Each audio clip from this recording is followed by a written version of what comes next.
여러분은 혹시 이렇게 생각하지 않으시나요? 채소는 많이 먹을수록 건강에 좋다. 하지만 정말 그럴까요? 제가 오늘 드릴 이야기를 들으신다면 그 믿음이 완전히 달라질 겁니다. 저는 내과 전문의 장한준입니다. 20년 넘게 어르신들의 건강을 지켜오며 수많은 환자들을 진료해 왔습니다. 그 과정에서 한 가지 공통점을 발견했습니다.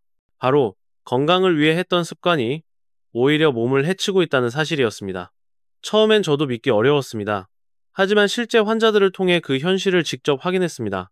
특히 채소에 대한 오해는 생각보다 훨씬 깊습니다. 많은 분들이 생으로 먹어야 영양이 파괴되지 않는다, 양을 늘릴수록 더 건강하다고 믿습니다. 그러나 이런 믿음이 오히려 몸의 균형을 무너뜨리고 장에 가스를 차게 하며 뼈를 약하게 만들고 때로는 도구로 작용하기도 합니다. 건강을 위해 시작한 행동이 결국 몸을 아프게 만드는 아이러니한 상황이죠.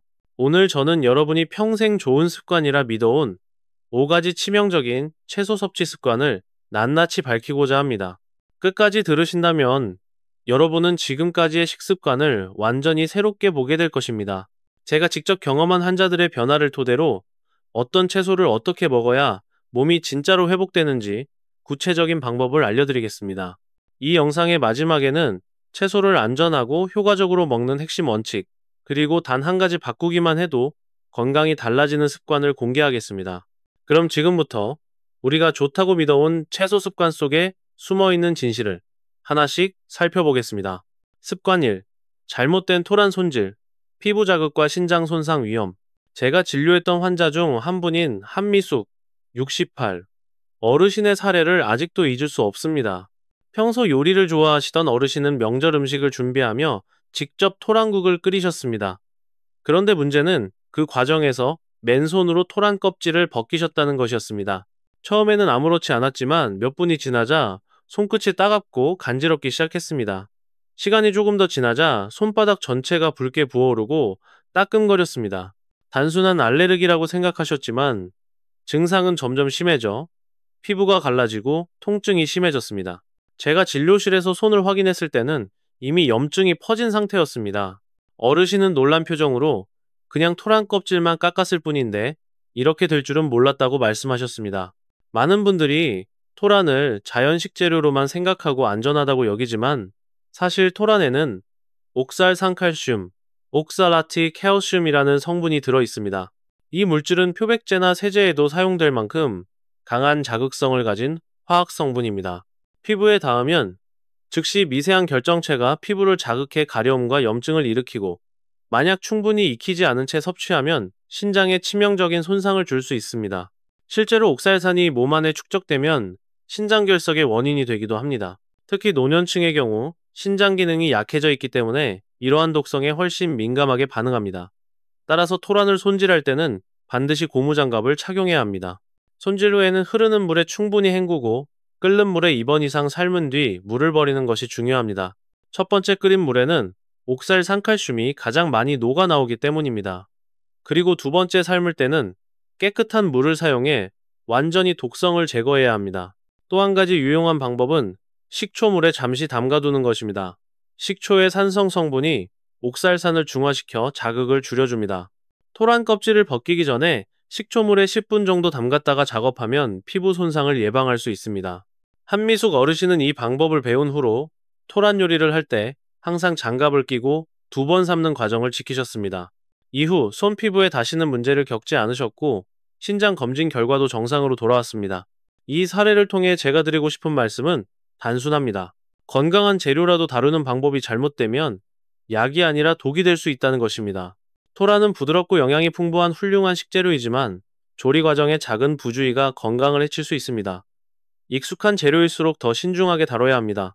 오늘 저의 첫 번째 경고는 바로 이것입니다. 자연식품도 조리법을 지키지 않으면 위험하다. 여러분이 토란을 요리할 때 이 사실을 꼭 기억하셨으면 합니다. 습관 2. 생가지 섭취, 솔라닌 중독으로 인한 소화, 장애 위험. 제가 몇 해 전 진료했던 환자 중 이재호, 66, 어르신이 계십니다. 평소 건강관리에 열심히시고 특히 신선한 채소를 좋아하셨던 분이었습니다. 어르신은 브로콜리나 가지를 날로 먹으면 영양소가 더 많이 흡수된다고 굳게 믿고 계셨습니다. 그래서 거의 매일 아침 샐러드에 생가지를 넣어 드셨죠. 그런데 어느 날 갑작스럽게 복통과 구토 증세로 응급실에 오셨습니다. 처음에는 단순한 위염이라고 생각했지만 자세히 식습관을 들어보니 원인은 예상 밖이었습니다. 가지를 날로 먹는 습관이 문제였습니다. 가지에는 솔라닌이라는 독성 알칼로이드 성분이 들어 있습니다. 이 성분은 원래 식물이 해충으로부터 자신을 보호하기 위해 만들어내는 천연 독소로 적은 양은 문제되지 않지만 일정 농도 이상 축적되면 인체에 해롭습니다. 특히 열을 가하지 않은 상태로 섭취할 경우 솔라닌이 체내에 그대로 흡수되어 위장 점막을 자극하고 복통, 구토, 설사, 두통, 어지럼증 등을 일으킬 수 있습니다. 실제로 이재호 어르신의 혈액 검사에서도 솔라닌 대사 관련 수치가 높게 나타났습니다. 제가 가장 우려했던 것은 장기간 누적된 독성의 영향이었습니다. 솔라닌이 체내에 지속적으로 쌓이면 신경계에 손상을 주거나 근육이 약화되고 심한 경우 호흡 곤란까지 발생할 수 있습니다. 단순한 위장장애로 그치지 않는다는 점이 가장 무섭습니다. 그런데 많은 분들이 가지의 영양만을 강조하고 이러한 위험성에는 거의 관심을 두지 않습니다. 다행히 솔라닌은 열에 약한 독성입니다. 가지를 70도 이상으로 5분 이상 가열하면 대부분의 솔라닌이 파괴됩니다. 그래서 가지는 반드시 익혀서 섭취해야 합니다. 삶거나 볶거나 구워 먹는 것이 안전합니다. 전자레인지에 잠깐 돌리는 것은 충분하지 않으며 직접 불에 닿게 조리하는 것이 좋습니다. 이재호 어르신에게 이 사실을 설명드렸을 때 어르신은 크게 놀라며 몸에 좋다고 믿었던 게 독이었다니 믿기 어렵다고 하셨습니다. 이후 어르신은 샐러드 대신 가지볶음을 즐겨 드시기 시작했고 소화 불량과 복통 증상은 완전히 사라졌습니다. 건강한 식재료라도 잘못된 조리법 하나로 독이 될 수 있습니다. 특히 생으로 먹을 수 없는 채소는 반드시 익혀서 드셔야 합니다. 가지는 색깔이 아름답고 영양이 풍부한 채소지만 생으로 먹으면 독이라는 점을 꼭 기억하세요. 건강을 위한 선택이 때로는 건강을 해칠 수도 있다는 사실, 오늘 꼭 마음에 새기셨으면 합니다. 습관 3. 덜 익은 강낭 콩 섭취. 렉틴 중독으로 인한 장 손상 위험. 몇 해 전, 저는 한 가족 단위의 식중독 사례를 진료한 적이 있습니다.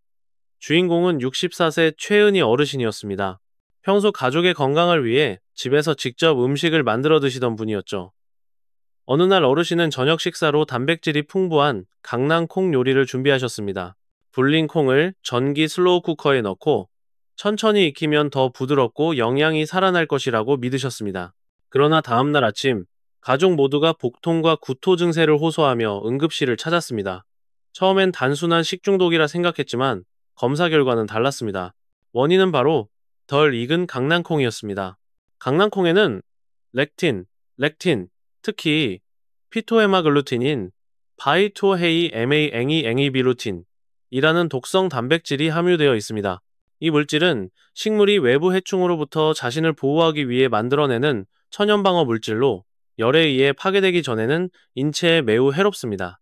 렉틴은 위와 장이 점막 세포에 달라붙어 세포를 손상시키고 영양 흡수를 방해하며 심한 경우 장내 염증과 설사를 유발합니다. 문제는 슬로우 쿠커처럼 낮은 온도에서 천천히 익히는 조리법이 이 독소를 완전히 분해하지 못한다는 점입니다. 저는 최은희 어르신께 강낭콩은 반드시 높은 온도에서 끓여야 한다고 강조했습니다. 콩을 요리하기 전에는 반드시 12시간 충분히 불린 뒤 그 물을 버리고 깨끗한 새물로 10분 이상 팔팔 끓여야 합니다. 이때 끓는 과정에서 렉틴이 분해되어 독성이 제거됩니다. 슬로우 쿠커나 저온 조리는 절대 피해야 합니다. 렉틴 중독은 생각보다 흔하지 않지만 증상이 심할 경우 입원 치료가 필요할 정도로 위험합니다. 구토, 설사, 복부 통증이 나타나는 것은 물론이고 장 점막이 손상되면 장기적인 소화 기능 저하로 이어질 수 있습니다. 특히 면역력이 약한 어르신이나 아이들에게는 치명적일 수 있습니다. 최은희 어르신은 이후 제 조언을 따라 강낭콩을 조리할 때 반드시 끓는 물에 삶고 첫 번째 삶은 물을 버리는 습관을 들이셨습니다. 이후 가족 중 누구도 복통 증상을 호소하지 않았고 소화 상태도 눈에 띄게 좋아졌습니다. 강낭콩은 단백질과 섬유질이 풍부한 훌륭한 식재료이지만 잘못된 조리법은 이 영양을 독으로 바꿉니다. 건강한 음식은 조리 온도가 생명이다라는 말을 꼭 기억하시기 바랍니다. 식품의 안전은 맛보다 먼저 지켜야 할 기본입니다. 작은 부주의가 큰 병을 만들 수 있습니다. 오늘 이 이야기를 통해 여러분이 콩 요리를 할 때 한 번 더 끓이는 습관을 가지셨으면 좋겠습니다. 그것이 진짜 건강을 지키는 첫걸음입니다. 습관 4. 생수가스과 고기 함께 섭취, 니트로소아민 생성으로 인한 암 위험. 제가 진료한 환자 중 70세 박동우 어르신의 이야기를 들려드리고 싶습니다. 어르신은 평소 고기를 좋아하셨지만 건강을 생각해 늘 채소를 함께 드셨습니다. 특히 쑥갓을 생으로 듬뿍 싸서 삼겹살과 함께 먹는 습관이 있으셨죠. 쑥갓은 향도 좋고 해독 작용도 있다는 말을 들으시고 몇 년째 그렇게 드셔오셨습니다. 하지만 어느 날 정기 건강검진에서 이상한 결과가 나왔습니다. 간 수치와 암표지자 수치가 모두 높게 나타난 것입니다. 특별히 다른 질환이 없던 분이라 원인을 찾는 과정에서 식습관을 자세히 확인했습니다. 원인은 뜻밖에도 쑥갓이었습니다. 쑥갓에는 아질산염, 나이트라이트라는 천연 성분이 들어있습니다. 이 자체로는 큰 문제가 없지만 문제는 이 아질산염이 단백질과 만나면 니트로소아민, 나이트로사민이라는 발암물질로 변한다는 점입니다. 특히 고기나 생선처럼 단백질이 많은 음식과 함께 먹을 때 이 화학 반응이 쉽게 일어납니다. 이 니트로소아민은 위암과 간암, 식도암의 주요 원인으로 알려져 있습니다. 박동우 어르신은 건강을 위해 채소를 곁들였는데 그 조합이 오히려 몸을 위협했던 셈이었습니다. 저는 어르신께 쑥갓을 드실 때 반드시 익혀서 드셔야 한다고 말씀드렸습니다. 쑥갓은 향이 좋아 샐러드로도 자주 먹지만 70도 이상으로 살짝만 데쳐도 아질산염의 대부분이 분해됩니다. 국이나 찌개에 넣거나 샤브샤브처럼 잠깐 끓는 물에 데쳐 먹으면 안전합니다. 또한 쑥갓을 고기와 함께 드실 때 비타민C가 풍부한 과일귤, 키위, 레몬 등을 곁들이면 니트로소아민 생성을 억제할 수 있습니다. 이는 과학적으로도 입증된 방법입니다. 박동우 어르신은 이후 생쑥갓 대신 데친 쑥갓을 드시기 시작하셨습니다.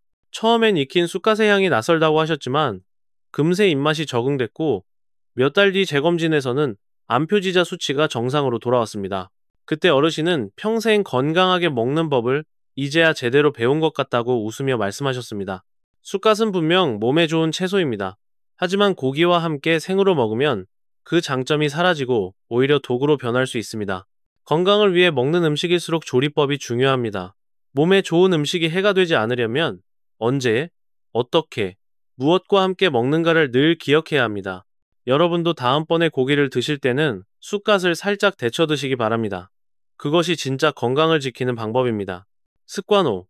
덜 삶은 고사리 섭취. 푸타킬로사이드 독성으로 인한 암 위험. 제가 15년 전부터 기억하고 있는 환자 한 분이 있습니다. 이름은 김선호 65. 어르신이었습니다. 어르신은 산을 무척 좋아하셔서 봄마다 직접 산나물을 채취하러 다니셨습니다. 특히 고사리를 꺾어다가 나물로 무쳐 드시는 걸 즐기셨죠. 자연 그대로의 신선한 맛이 제일 건강하다고 늘 말씀하셨습니다. 하지만 어느 해봄 어르신은 복부 통증과 구토, 심한 피로감을 호소하며 병원을 찾으셨습니다. 검사 결과 간 수치가 높았고 방광 부근에도 염증 반응이 보였습니다. 식습관을 꼼꼼히 물어본 결과 그 원인은 바로 덜 삶은 고사리였습니다. 고사리에는 푸타킬로사이드 PTHITI로사이드라는 독성 물질이 들어있습니다. 이 성분은 국제암연구소 IARC에서도 2급 발암물질로 분류될 정도로 위험합니다. 열을 충분히 가하지 않으면 이 독소가 분해되지 않고 체내에 남아 장기적으로 방광암과 위암의 발생 위험을 높입니다. 또한 고사리에는 티아민 분해 요소도 들어있어 비타민 B를 파괴하여 피로감과 신경계 손상을 유발할 수 있습니다. 김선호 어르신의 경우 살짝 데치면 더 아삭하다며 5분 정도만 끓는 물에 데치고 바로 무침으로 드셨습니다. 하지만 그 과정에서는 독성 제거가 충분히 이루어지지 않았던 것입니다. 저는 어르신께 고사리는 반드시 오랜 시간 삶고 충분히 물에 담가야 한다고 강조했습니다. 구체적으로는 끓는 물에 15분 정도 삶은 뒤 찬물에 담가 24시간 이상 우려내야 합니다. 이때 물은 4시간마다 갈아주는 것이 좋습니다. 이렇게 하면 푸타킬로사이드의 90% 이상이 제거되고 특유의 쓴맛도 사라집니다. 또한 삶을 때 베이킹소다를 약간 넣으면 독성 제거에 더욱 효과적입니다. 물 1리터당 베이킹소다 1스푼 정도면 충분합니다. 이는 산성 독소를 알칼리성으로 중화시켜 안전하게 만들어줍니다. 어르신은 이후 제 조언대로 조리 방법을 완전히 바꾸셨고 6개월 뒤 정기검진에서 간 수치가 안정되고 피로감도 눈에 띄게 줄었습니다. 고사리는 비빔밥이나 육개장에 빠질 수 없는 한국인의 대표 나물이지만 잘못 다루면 자연의 선물이 자연의 독이 될 수 있습니다. 특히 집에서 직접 말리거나 데칠 때는 반드시 조리 시간을 지켜야 합니다. 덜 익힌 고사리를 장기간 섭취하면 몸속의 독소가 서서히 축적될 수 있습니다. 건강한 식습관은 단순히 무엇을 먹는가보다 어떻게 먹는가에 달려 있습니다. 고사리를 사랑하신다면 제발 그 사랑을 안전하게 지켜주세요. 끓는 물에서 10분 더 기다리는 인내가 여러분의 건강을 지켜줍니다. 자연이 준 선물은 올바르게 다룰 때만 진짜 약이 됩니다. 저는 20년 넘게 환자들을 진료하면서 한 가지 중요한 진실을 배웠습니다. 건강은 특별한 약이나 고가의 영양제가 아니라 매일 반복되는 작은 습관에서 비롯된다는 것입니다. 채소는 분명 우리 몸에 좋은 음식입니다. 그러나 그 좋은 음식도 올바르지 않게 먹는다면 약이 아니라 독이 될 수 있습니다. 제가 수많은 환자들을 돌보며 느낀 것은 채소를 건강하게 먹기 위해서는 반드시 지켜야 할 기본 원칙이 있다는 사실이었습니다. 그 5가지 원칙을 오늘 여러분께 천천히 들려드리려 합니다. 첫 번째로 중요한 것은 양보다 균형입니다. 많은 분들이 채소를 많이 먹을수록 좋다고 믿지만 그것은 반만 맞는 이야기입니다. 섬유질은 장 운동을 돕고 혈당을 조절하지만 과도하게 섭취하면 가스가 차고 복부팽만이 생기며 칼슘과 철분, 아연 같은 필수 미네랄이 함께 배출되어 오히려 뼈를 약하게 만들 수 있습니다. 하루에 손바닥 2~3개 정도의 양이면 충분합니다.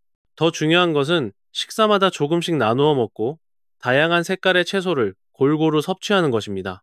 채소의 색은 곧 영양의 다양성을 의미합니다. 초록색 채소에는 루테인과 엽록소가 풍부하고 빨간 채소에는 라이코펜이 많습니다.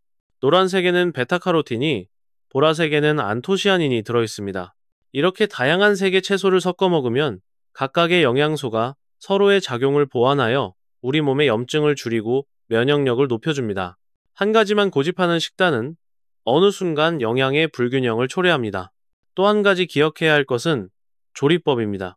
생으로 먹는 채소와 익혀 먹는 채소를 적절히 섞는 것이 좋습니다. 당근이나 토마토는 익혀야 베타카로틴과 라이코펜의 흡수율이 높아지고 반대로 파프리카나 양상추는 생으로 먹어야 비타민C가 파괴되지 않습니다. 익히는 과정에서 영양이 손실된다고 걱정할 필요는 없습니다. 오히려 올바른 조리 온도는 흡수율을 높이고 소화를 도와줍니다. 식탁에 생채소 1가지와 익힌 채소 1가지를 함께 올리는 것. 그것이 가장 간단한 영양 밸런스의 시작입니다. 채소를 먹을 때 충분한 수분을 섭취하는 것도 매우 중요합니다. 섬유질은 물을 흡수하면서 팽창하는 특성이 있기 때문에 수분이 부족하면 변비를 유발할 수 있습니다. 하루 1.5리터에서 2리터 정도의 물을 마시는 것이 좋고 식사 30분 전에 미지근한 물 1잔을 마시면 장 운동이 활발해집니다. 반대로 식사 중에 물을 과하게 마시면 소화액이 희석되어 소화가 방해될 수 있으니 주의해야 합니다. 그리고 무엇보다 잊지 말아야 할 사실은 채소만으로는 완전한 식단이 될 수 없다는 점입니다. 우리 몸은 탄수화물, 단백질, 지방이 균형을 이루어야 합니다. 채소만 먹는 식단은 단백질과 필수 지방산이 부족해 근육이 줄고 면역력이 떨어집니다. 채소를 먹을 때 생선이나 달걀, 두부, 콩류 같은 단백질 식품을 함께 섭취하고 올리브유나 들기름 같은 좋은 지방을 곁들이면 비타민 A, K의 흡수율이 훨씬 높아집니다. 이 5가지 원칙은 단순하지만 실제로 제 환자들의 삶을 바꾼 핵심이었습니다. 채소 섭취량을 조절하고 단백질을 함께 섭취한 조명희 어르신은 골밀도가 개선되었고 생가지를 익혀 먹기 시작한 박순자 어르신은 오랫동안 괴롭히던 복통에서 완전히 벗어났습니다. 저는 그분들의 변화를 통해 확신했습니다. 건강은 거창한 치료가 아니라 작은 실천에서 시작된다는 것을요. 여러분, 채소는 약이 될 수도 있고 독이 될 수도 있습니다. 그 차이는 여러분의 식탁 위습관에 달려 있습니다. 오늘 말씀드린 5가지 원칙을 기억하시기 바랍니다. 매일 먹는 한 끼가 여러분의 내일을 만듭니다. 올바른 방법으로 채소를 먹는 그 작은 노력이 여러분의 몸을 맑게 하고 피를 깨끗하게 하며 오랫동안 젊음을 지켜줄 것입니다. 건강은 결코 멀리 있지 않습니다. 바로 지금 여러분의 식탁 위에 있습니다. 오늘 제가 드린 이야기는 단순히 채소를 어떻게 먹어야 하는가에 관한 정보가 아닙니다. 그것은 우리가 얼마나 사소한 습관 하나로 건강을 잃거나 되찾을 수 있는가에 대한 이야기입니다. 저는 수많은 환자들을 통해 그 진실을 확인했습니다. 익숙한 식습관을 조금만 바꿔도 몸은 놀라울 만큼 빠르게 회복합니다. 채소는 여전히 가장 좋은 약입니다. 다만 그 약을 올바르게 사용하는 방법을 아는 것이 중요할 뿐입니다. 오늘부터 식탁 앞에서 한 번만 더 생각해 보세요.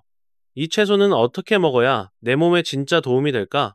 그 질문 하나가 여러분의 삶을 바꿀 수 있습니다. 건강은 멀리 있지 않습니다. 바로 오늘의 식사 속에, 여러분의 선택 속에 있습니다. 저는 앞으로도 여러분의 건강한 삶을 위해 끝까지 함께하겠습니다.